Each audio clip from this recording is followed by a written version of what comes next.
The large circular chamber of the Galactic Council fell silent as the tall, blue-skinned Vesperian rose to speak. His name was Zix Taller, and the news he carried made the air feel heavy. "Esteemed members of the Council," he began, his voice echoing through the vast hall, "I bring troubling information. The planet Earth and all human colonies have gone silent. For 37 standard days, we have received no communications. No ships have departed their systems.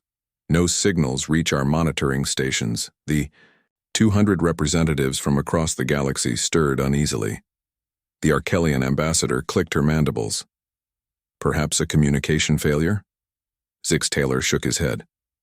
"We sent 5 diplomatic vessels to investigate. They found cities empty, stations abandoned, nearly 15 billion humans gone." A murmur spread through the chamber. Humans were newcomers to the galactic community, having joined only 40 years earlier, but they had quickly become important trading partners and allies. "Show us," demanded the Cephrian elder, her ancient eyes narrowing. The center of the chamber lit up with images: empty streets in New York, abandoned vehicles on highways, vacant homes with meals still on tables. The orbital stations around Earth drifted silently. The Mars and Europa colonies stood frozen in time, as if everyone had simply vanished in the middle of daily life. "There are no signs of violence," Zix Taller continued. "No evidence of disaster or war. They simply disappeared." The council erupted in chaos, voices shouting over each other in a dozen languages. The chairperson, a tall insectoid being, raised all 4 of her arms for silence. "There is one human we know still exists," she said. "Summon Elizabeth Morgan." Elizabeth Morgan sat alone in her quarters on Proxima Station, staring at her communication device. For 5 weeks, she had tried every frequency, sent thousands of messages to Earth and the colonies. Nothing but silence answered her. The door chimed. "Enter," she said softly. A small green alien with large eyes appeared. "Representative Morgan, your presence is requested by the full council. Immediately." Elizabeth nodded. As the human ambassador to the council, she had expected this summons. She was possibly the last human in the galaxy, saved by her diplomatic posting 12 light-years from Earth. As she walked through the gleaming hallways of the station, aliens of all species turned to stare at her, some with curiosity, others with pity, a few with suspicion. The council chamber doors parted. Elizabeth felt her heart pound as she entered the vast space. 200 pairs of eyes, some with multiple pairs, focused on her. "Representative Morgan," the chairperson said, "we face an unprecedented situation. Your species appears to have vanished. We need answers." Elizabeth stepped forward. "Chairperson, esteemed council, I am as shocked as you are. I have no explanation for what has happened to my people. I request assistance in investigating this mystery." "The council will help," the chairperson replied, "but first we must ensure this is not the beginning of a greater threat. You will work with investigator Drelkon of Andromeda." A tall, gray-skinned being with silver eyes stepped forward. His face showed no emotion. "We depart in 6 hours, Representative Morgan." The journey to Earth took 11 days aboard Drelkon's sleek vessel. They barely spoke during the trip. The Andromedan spent most of his time reviewing data, while Elizabeth tried to process her grief and fear. As they approached the solar system, Elizabeth pressed her hand against the viewport. "There should be traffic," she whispered. "Thousands of ships move through this area daily." "There is nothing," Drelkon said flatly. "No energy signatures except automated systems." They visited the Jupiter orbital station first. The massive structure housed a city of 30,000 humans. Now it drifted silently. Life support systems still functioning, food still fresh in refrigerators. Personal items lay where they had been left. A child's toy on the floor, a coffee cup half full. No signs of struggle, Drelkon noted, scanning a family dwelling. No biological residue suggesting disintegration. It is as if they stepped out of reality. Elizabeth felt a chill. "Let's go to Earth." They landed in Colorado, near Elizabeth's hometown. The streets were empty. Cars sat abandoned.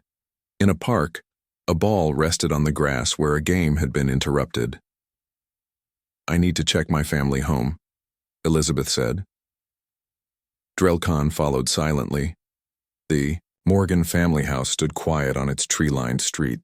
Elizabeth hesitated at the door, then pushed it open. Everything looked normal inside. Dishes in the sink, her mother's gardening gloves on the counter. "My brother Alan lived here with his wife," she explained, moving through the living room. "He worked for the government science division." In Alan's office, Elizabeth found something odd. A paper note in an age of digital communication. Her brother's handwriting was hurried, the pen dragging across the page. "They came from outside, not aliens. Something worse. They want what makes us." The message ended mid-sentence.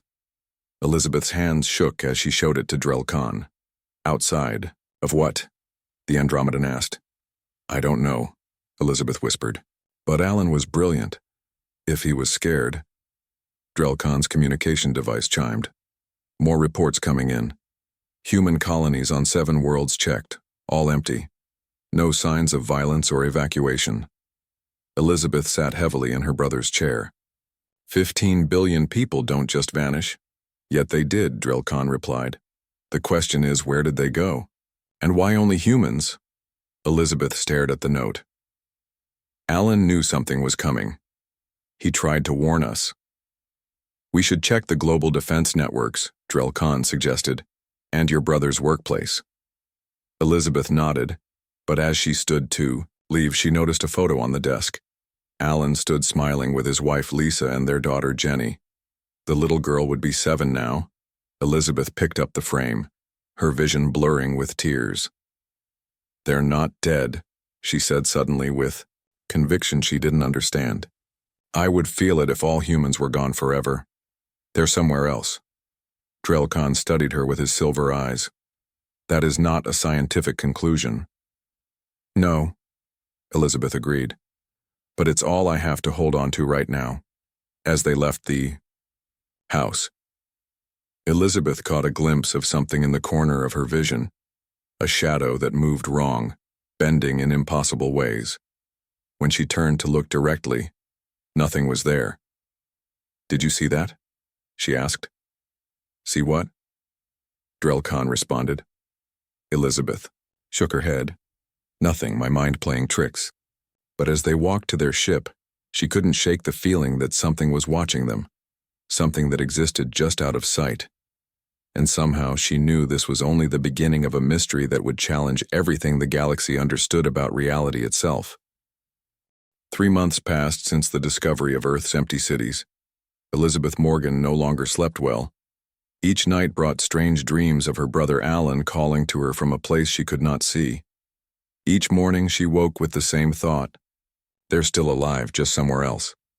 The Galactic Council had declared the human disappearance the greatest mystery in recorded history.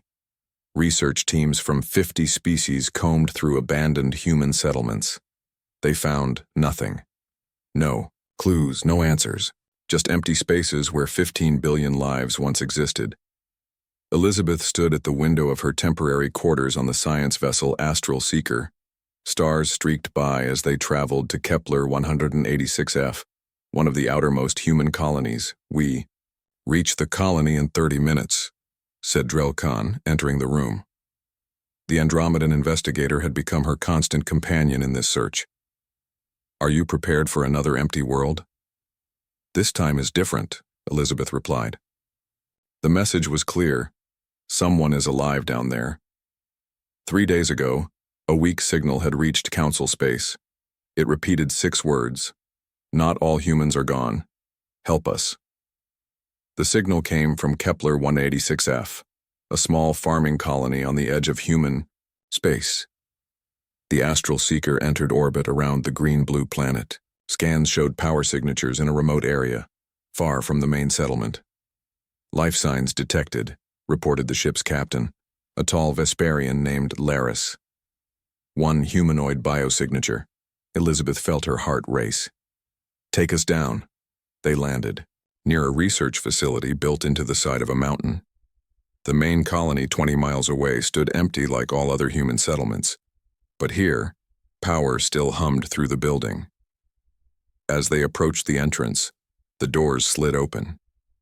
A thin man with a beard and tired eyes stood waiting.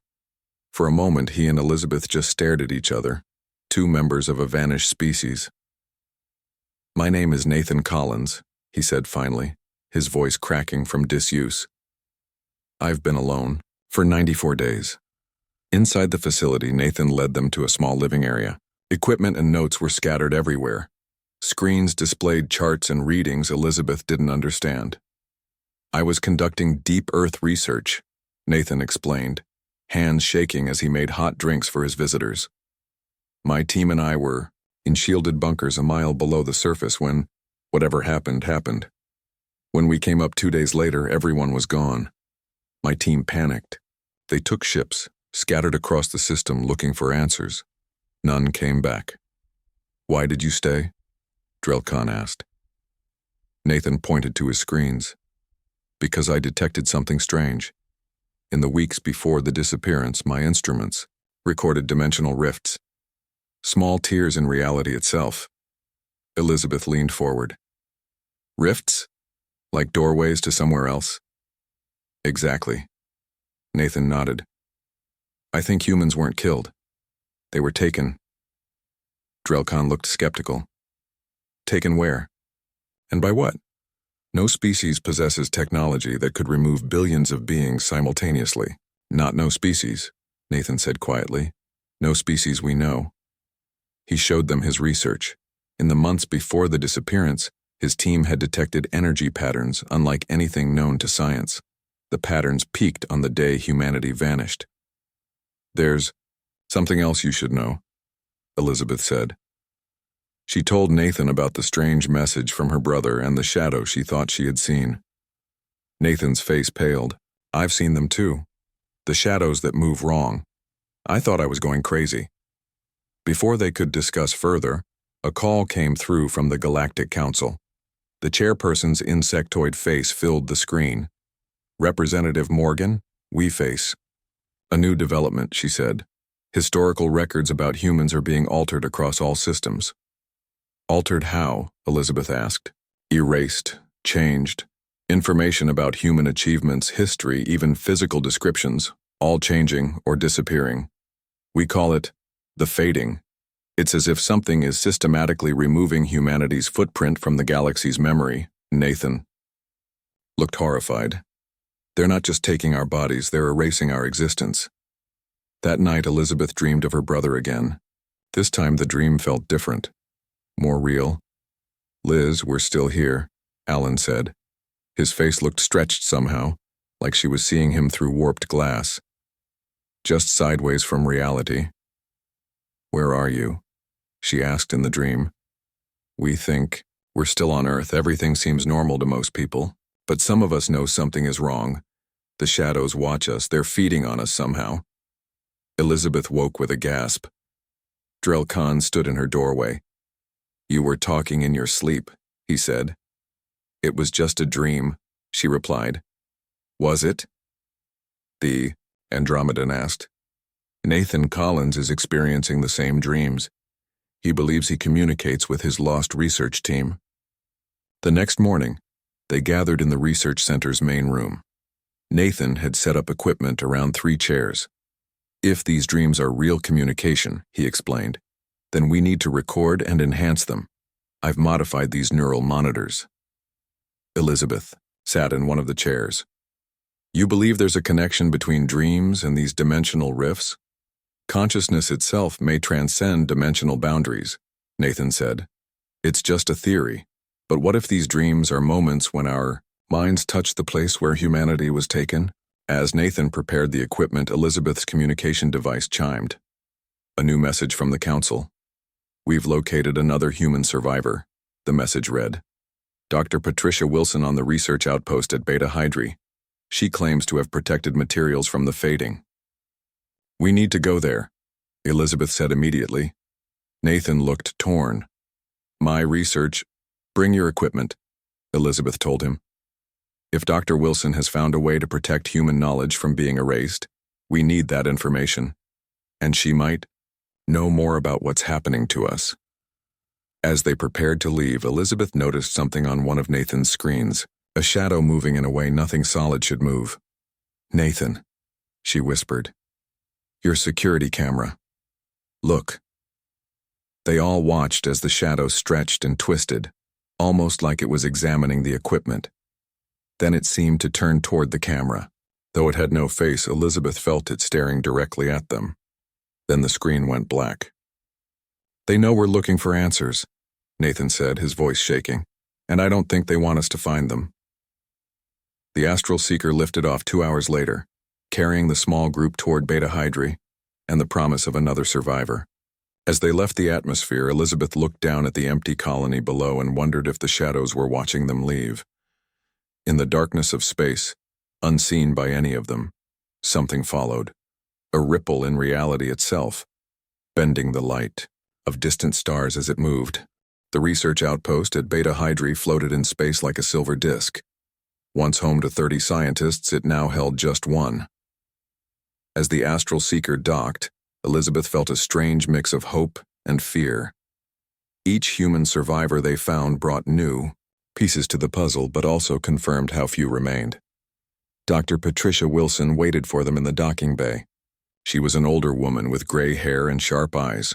She did not smile or offer greetings. Instead, she looked at Elizabeth, Nathan, and Drell Khan with careful attention. "Follow me," she said simply. "We don't have much time." They walked through empty corridors to a sealed room at the center of the station. Dr. Wilson placed her hand on a scanner and heavy doors slid open.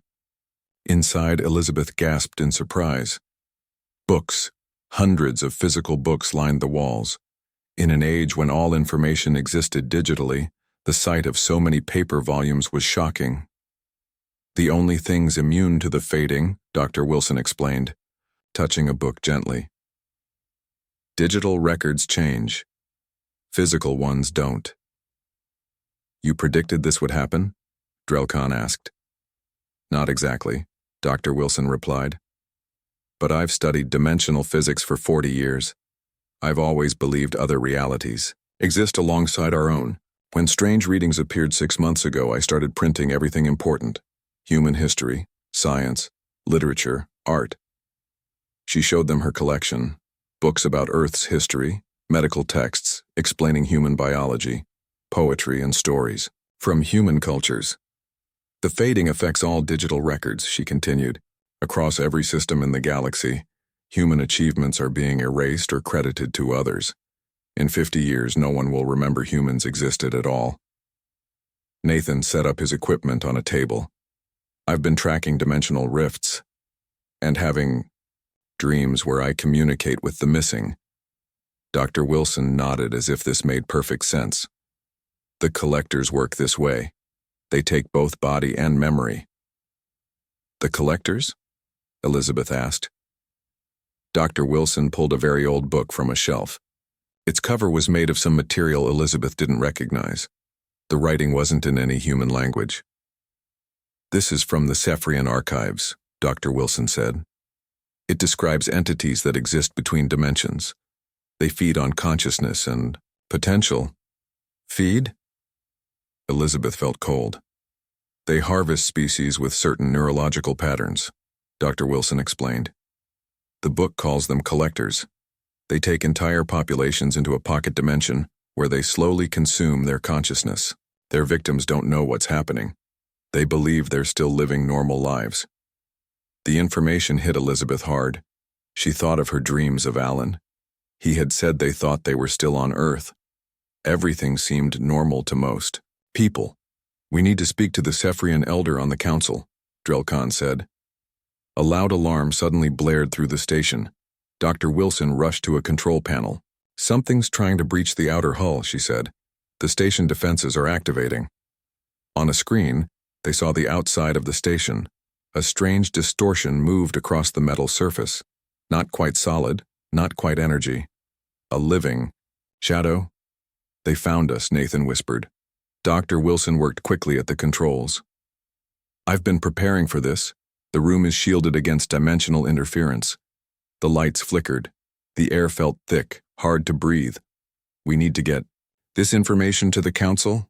Elizabeth said. If these collectors can be tracked through dimensional rifts, maybe we can find a way to get our people back. Dr. Wilson shook her head. You don't understand. This has happened before. Other species, long before humans joined the galactic community. The collectors take a species, consume them over centuries, then move on. Humans weren't targeted randomly. They were farmed. Farmed? Nathan asked. Guided. Shaped. The collectors have been influencing human evolution for thousands of years, creating the perfect food source. The station shook violently. Alarms grew, louder. We need to leave now, Drell Khan said. They gathered as many books as they could carry. Dr. Wilson downloaded her research onto physical drives. As they rushed back toward the docking bay, the station's lights failed completely. Emergency systems cast everything in red glow. They're inside, Dr. Wilson said. They turned a corner and stopped. Ahead of them, the corridor seemed wrong. The walls bent in impossible ways. And moving through this distorted space were shadows that had no source. They flowed like liquid but moved with purpose. Back, Elizabeth whispered. Find another way. They retreated and took a maintenance tunnel. As they crawled through the narrow space, Nathan whispered, Why didn't they take all humans? Why did we survive? Imperfect specimens, Dr. Wilson replied.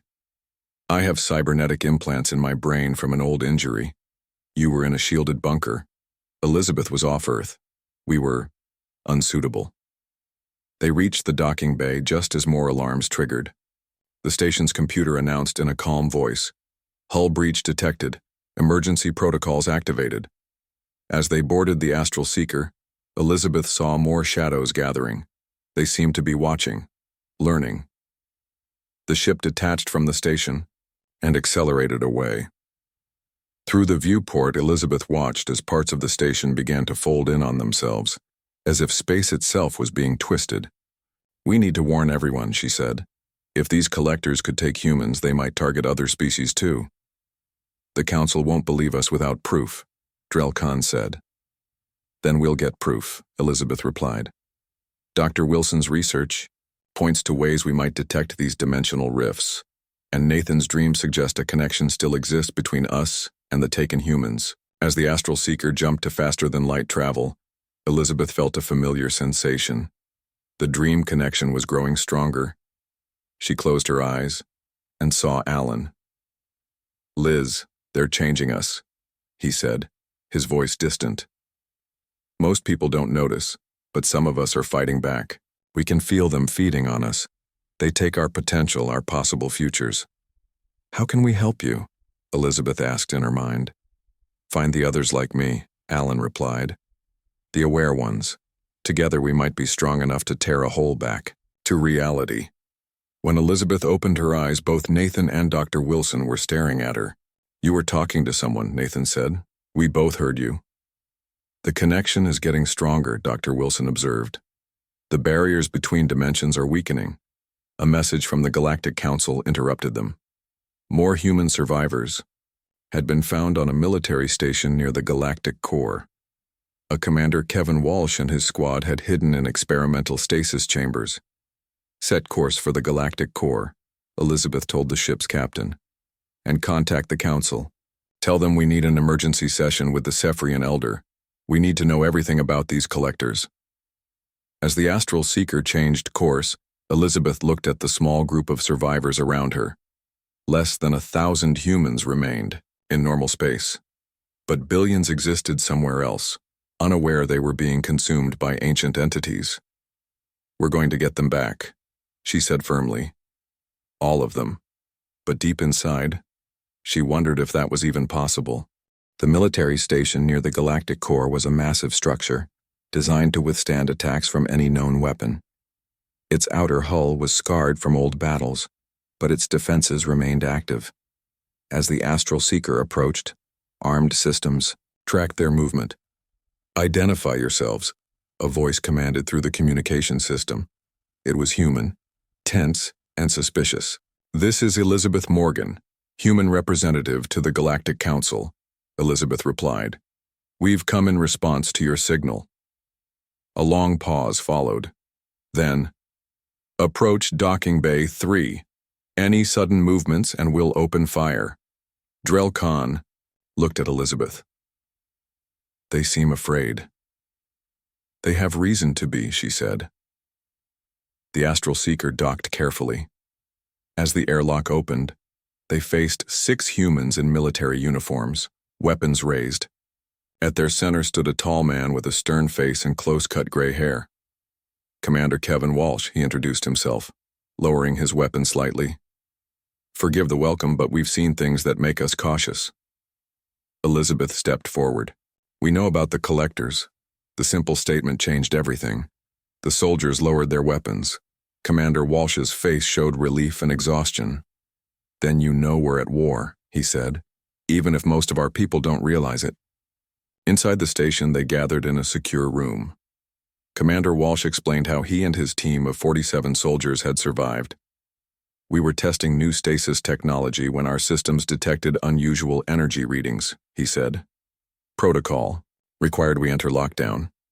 We went into stasis chambers designed to keep us hidden from any scanning technology. When we emerged 3 weeks later, everyone else was gone." "What have you learned since then?" Dr. Wilson asked. "In the final days before the mass disappearance, some people reported seeing things," Walsh continued. "Shadow people, they called them. Watching. Always watching." Military bases worldwide went on high alert. But our weapons had no effect on beings that existed partially outside our reality. He showed them footage from security cameras. The images were disturbing. Shadows moved through walls. People walked past them, unaware. In one video, a shadow seemed to reach into a passing woman's head. She didn't react, but the shadow pulsed afterward, as if it had taken something. "They were harvesting us long before the mass event," Walsh said, "taking small pieces of consciousness, testing their ability to feed." Nathan shared his research on the dimensional rifts. Dr. Wilson explained her theory about the collectors and their feeding cycle. Elizabeth described her dream connection with Alan and other taken humans.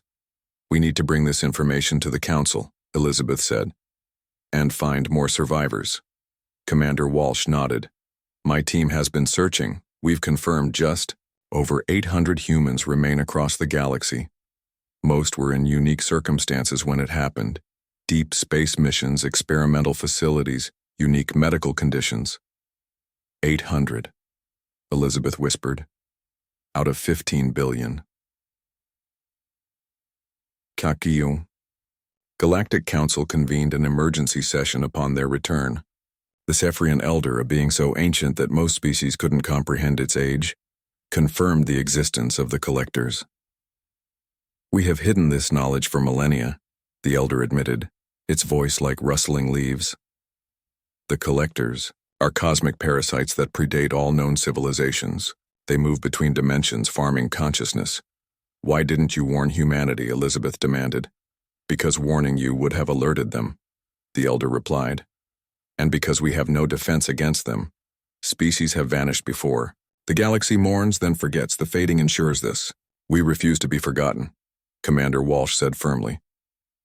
Over the next 6 months, the survivors gathered on a remote, uncharted planet they named Haven. They built a settlement protected by experimental shielding designed by Dr. Wilson and Galactic Council scientists. Elizabeth led the survivors. 836 humans working alongside alien allies to understand the collectors and find a way to fight back. They developed technology to detect the dimensional rifts, mapping patterns, across space and time. 1 year after the disappearance, a physicist named Daniel Harris made a breakthrough. "The collectors operate in cycles," he explained to the Council of Survivors, as they now called themselves. "They harvest a species, digest their consciousness for centuries, then move on. But the pocket dimension where they keep humans isn't completely separate from our reality. The dream connections prove this." "What are you suggesting?" Elizabeth asked. "A dimensional anchor," Daniel replied. "A massive device that could partially reverse the process, pulling some humans back into normal space." "Some? Not all?" Commander Walsh questioned. "The energy requirements would be impossible for a complete reversal," Daniel said. But we might create a bridge, a way to reach through and pull back some of our people. What would this anchor require? Dr. Wilson asked. Daniel hesitated. Enormous power and willing sacrifice. Some survivors would need to create a consciousness bridge, using their minds to reach across dimensions. Silence fell over the room. The cost was high, but the alternative, leaving billions of humans to be slowly consumed, was unthinkable. I'll do it, Nathan said quietly. My connection in the dreams is strong already. Others volunteered too. Meanwhile, the Galactic Council debated whether to help. Some representatives feared that interfering with the collectors might bring their attention to other species. Others argued that abandoning humanity would set a dangerous precedent. If they could take humans, they could eventually target any of us, Elizabeth told the council. This isn't just about saving my species. It's about fighting something that threatens all consciousness in the galaxy. As the debate continued, Elizabeth's dream connections grew stronger. More survivors reported similar experiences, glimpses, of the taken humans existing in a dreamlike state, living what they believed were normal lives. But the dreams revealed a disturbing truth. The taken humans were slowly changing. The collectors weren't just feeding on them, they were gradually replacing them, assuming their forms and memories. It's a slow digestion process, Dr. Wilson explained. Over centuries, the original humans will fade away completely, and the collectors will have absorbed everything that made them unique. With this knowledge, the survivors worked even harder. Plans for the dimensional anchor took shape, a massive installation that would span 20 square miles on Haven's surface. Engineers from a dozen species contributed technology. The greatest minds in the galaxy focused on one goal, reaching across dimensions to save humanity. Elizabeth stood on a hill overlooking the construction site. Drell Khan joined her, his silver eyes reflecting the setting sun. Do you believe it will work? The Andromedan asked. It has to, Elizabeth replied. Otherwise, humanity really will be the only species to vanish from the galaxy. Behind them, Haven's first city grew, a symbol of cooperation and defiance. 836 humans refused to be the last of their kind. And somewhere, in a reality just sideways from their own, billions of humans waited unaware they needed rescue. 3 years passed since the day humanity vanished. On Haven, the dimensional anchor neared completion. The massive structure spread across the landscape like a silver web, connecting 20 power stations in a precise pattern. At its center stood a dome where 50 volunteers would create the consciousness bridge. Elizabeth stood at the edge of the installation, watching the sunrise. Gray streaked her once dark hair, lines marking her face that hadn't been there 3 years ago. The burden of leading the last humans weighed heavily on her. Today we make history, said Nathan, joining her. He looked older too, his eyes carrying a distant look from years of dream connections with the taken. Or we failed trying, Elizabeth replied. Either way, we fought back, Nathan said firmly. They walked together to the central dome where the volunteers gathered. Nathan would join them, along with 49 others who had shown strong dream connections. They would link their minds to the anchor, creating a bridge between dimensions. Commander Walsh oversaw final security preparations. No sign of collector activity, he reported, but we remain on high alert. Dr. Wilson checked the equipment one last time. The theory is sound, she told Elizabeth. We've done everything possible to make this work. Representatives from the Galactic Council arrived to witness the attempt. Many species now recognize the collectors as a threat to all consciousness in the galaxy.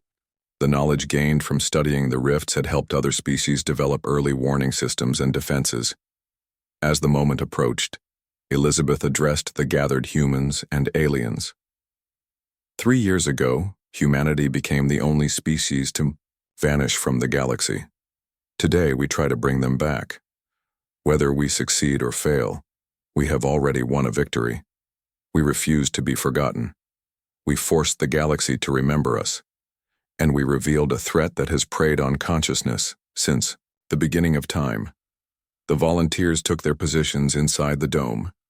Each sat in a special chair connected to the anchor system. Nathan gave Elizabeth one last smile before the doors sealed.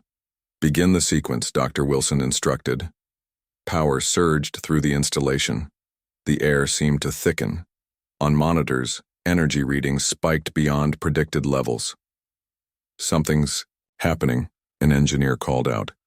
The sky above the anchor darkened, not with clouds, but as if space itself was bending. A low hum built until everyone could feel it in their bones.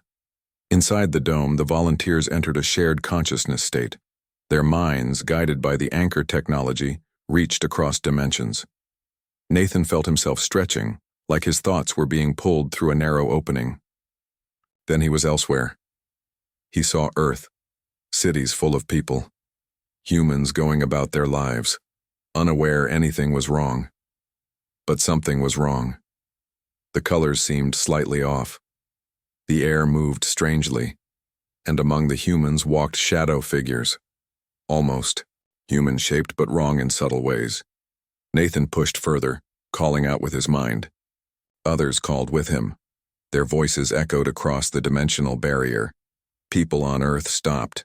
Some looked up, confused. A few, those who had experienced the dream connections, recognized the call. "They hear us," Nathan said, his physical body speaking in the dome while his mind reached across dimensions. On the monitors outside, Dr. Wilson watched energy patterns shift. The anchor is working, but not as expected. It's not pulling them back. It's creating windows between dimensions. Images appeared in the air above the anchor. Ghostly snapshots of Earth, Mars colonies, orbital stations. Places where humans still existed in the pocket dimension. The images solidified, becoming clear windows showing the other reality. Through these windows they could see taken humans. And some humans could see them back. Faces pressed against the dimensional barriers. Hands reached out but could not break through. "We need more power," Dr. Wilson said. "The bridges are forming, but they're not stable enough for physical transfer." They diverted all available energy to the anchor. The windows grew stronger. Sound began to come through. Voices of the taken calling out. Elizabeth saw her brother, Alan, through one window. He stood in what looked like their family home, but subtly wrong. The walls bent at impossible angles. Shadows moved behind him. "Alan!" she called.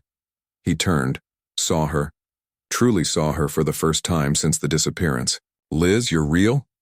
"Yes. We're trying to get you out. All of you." Alan's face showed understanding dawning. "Most people don't know. They think everything is normal. But some of us feel it. The collectors, feeding on us, replacing us."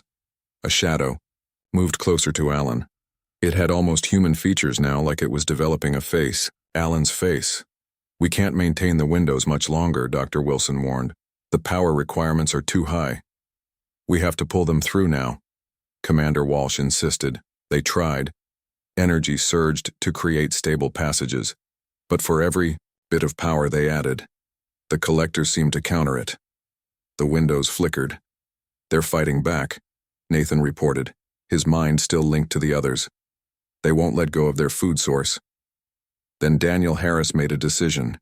He diverted power from life support to the anchor.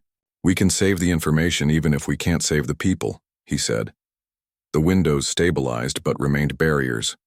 No physical transfer was possible, but information could pass through. "Listen to me," Elizabeth called to the aware humans on the other side. "We can't pull you back, but we can preserve who you were. Your knowledge, your history, your art, everything that makes humanity what it is." Understanding spread among the aware humans. They began gathering information, sending it through the windows. Human history, science, literature, music, art, everything that defined humanity began flowing across dimensions. The Galactic Council recorded it all. Species from across the galaxy witnessed the extraction of humanity's essence as the physical humans remained trapped. "This is not a rescue," Elizabeth said sadly. "This is preservation." For 3 days the windows remained open. The volunteers stayed connected, their minds forming bridges for information to cross. When they finally closed the connections, they had saved the sum of human knowledge and achievement. The taken humans would eventually fade, consumed by the collectors over centuries. But they would not be forgotten. 10 years later, Elizabeth Morgan stood before the Galactic Council one last time. Old and tired, she was the last of the original survivors. Others had passed away or integrated into alien societies. Humanity may be gone, she told them, but we leave behind a legacy, our knowledge, our warning about the collectors, and a galaxy united against a threat that lurks between dimensions. She looked at the hundreds of representatives. Once, humans had sat among them. Now that seat remained empty and memorial. We were the only species to vanish from the galaxy, Elizabeth said, but because of what we learned, we will be the last. As she left the council chamber, Elizabeth thought of her brother. In her dreams, she still sometimes saw Alan. He was changing, becoming less human year by year as the collectors consumed him. But some spark remained. Humanity was not completely gone. Their legacy lived on in the galaxy's memory. And perhaps someday, when the collectors moved on to other feeding grounds, something of humanity might return from sideways reality. Until then, the galaxy would remember the species that disappeared but refused to be forgotten.